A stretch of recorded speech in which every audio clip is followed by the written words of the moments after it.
ইবাদতখানায় আল্লাহ তাআলার জিকিরে মশগুল ছিলেন। এমন সময় একজন ব্যক্তি হযরত ইদ্রিস আলাইহিস সালাম এর নিকট আসলেন। তিনি তাকে মেহমান মনে করে অভ্যর্থনা জানালেন এবং নিজের কাছে বসার জন্য অনুমতি দিলেন। হযরত ইদ্রিস আলাইহিস সালাম বুঝতে পারেননি মূলত এই ব্যক্তি ছিলেন মালাকুল মাউত হযরত আজরাইল আলাইহিস সালাম। তিনি এসেছিলেন হযরত ইদ্রিস আলাইহিস সালামের সাথে ভ্রাতৃত্বের সম্পর্ক স্থাপন করার জন্য এবং এর আগে 2টি পরীক্ষা করার জন্য।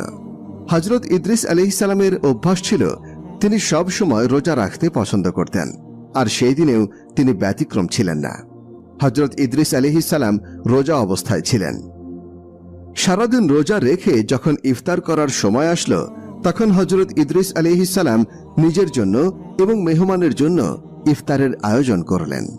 হযরত ইদ্রিস আলাইহিস সালাম সেখান থেকে খাবার খেলেন, কিন্তু মেহমান কিছুই খেলেন না।